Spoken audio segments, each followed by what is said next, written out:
named after a fellow by the name of Jeremiah Elfrith, who actually owned a lot of properties here, but he never lived here.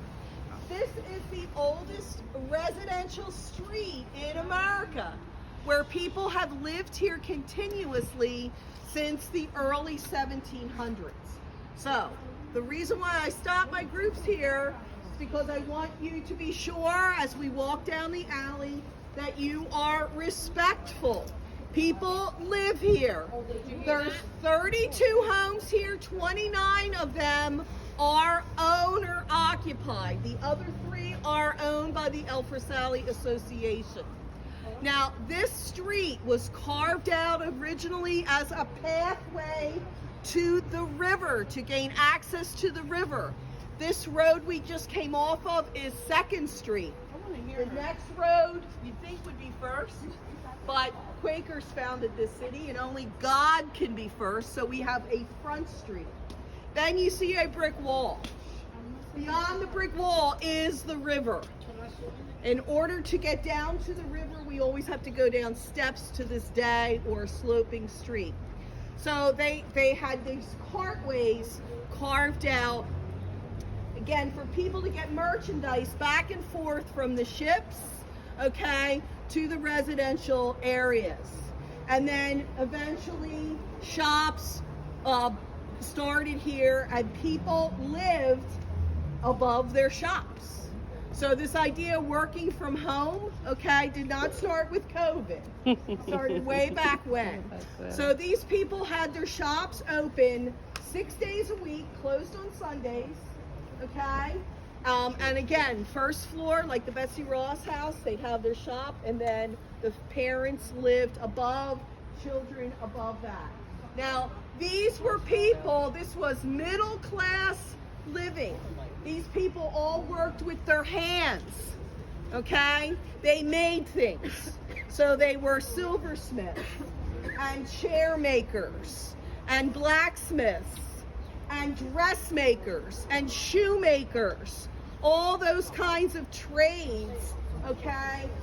And as young people, like I said, by the age of 12 years old, if you were born into the middle class or lower class, you would learn a trade, okay, in order to survive, in order to sustain yourself. By doing that, you would have to go and live with the person who is teaching you, okay? So you would be called an apprentice. So, again, age of 12, you'd be leaving mom and dad, okay? So there's a couple things about these homes I'll point out, and then we'll walk down the alley. First of all, this black wrought iron thing that's sticking out of this window and the one above, that's called a busybody or a Franklin mirror. That is the 18th century idea of caller ID. They're mirrors. Okay, now like I said, your shop is down on the 1st floor. People lived, the owners lived above. All of these homes have twisty, turny steps called box winder steps. And back in the 1700s, women were in long skirts.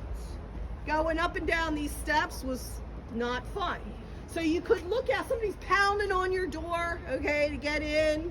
They could look out their window through these mirrors and see who's downstairs. And then decide, just like we can do caller ID, I don't want to talk to them. Okay, spam, no thanks. Okay, so that's what they were called. Okay, this house right here. It's the ring. Yeah, yeah, exactly. This house right here is the largest house on the alley. This was built by Frenchmen. It's 5 full floors of living. It's about 3,500 square feet, so it's a big house. Now the French, what do the French like to make? They made wine, okay, and champagne.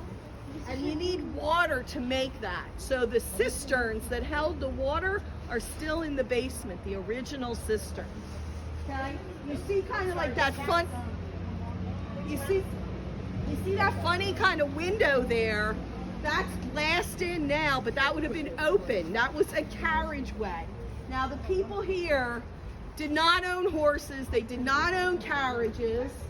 Okay, but the people out on 2nd Street did. They were larger homes, larger businesses.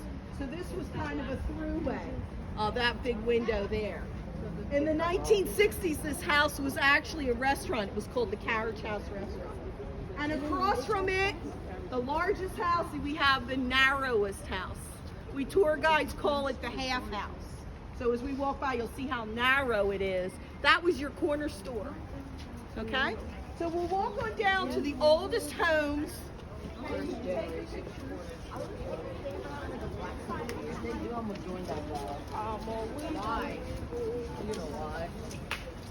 This is the narrow house. Have their trash out. Friday is trash day here. It is a city street, so we actually have trash trucks come down this street. Take out that.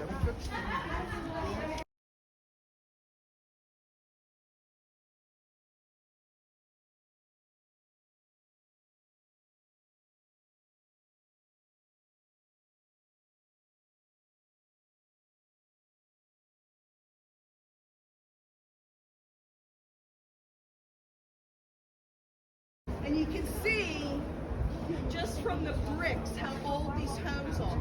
These were handmade. You see how rough the bricks are? Okay. So as opposed to this house, which was still built in the 1700s, but a little later. By then they perfected a better way to make bricks. Okay? This home was actually owned by Germans at one point, who were the bakers on the alley. Okay, this is where you went to get your bread.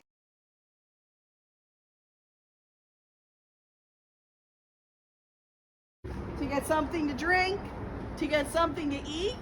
And if you were a sailor, Philadelphia was not just the largest city. Okay, sorry guys, New York was just a little village in the 1700s. Philadelphia was the center of the colonial world. We're the largest city, we're the largest port, okay? Meaning we have ships coming in from all over the world. So if you were a sailor on one of those ships and you needed a place to stay because your ship was being repaired or outfitted, whatever, you would stay in a tavern. You would sleep 3 to a bed with strangers, 2 of them being total strangers. No fun, right? But this is where, like I said, you get your meal, your news, your drink, and your room for a night or 2 nights or a week or whatever. Ladies, we would try and find friends or relatives to stay with. We wouldn't stay in a tavern like this. One last thing I'll point out, okay? These are boot scrapers. So before you went into the house, you would scrape your boot from all the mud and manure that you accumulated on the bottom of your shoe. This was a dirty, filthy time to be living. There was no such thing as trash removal.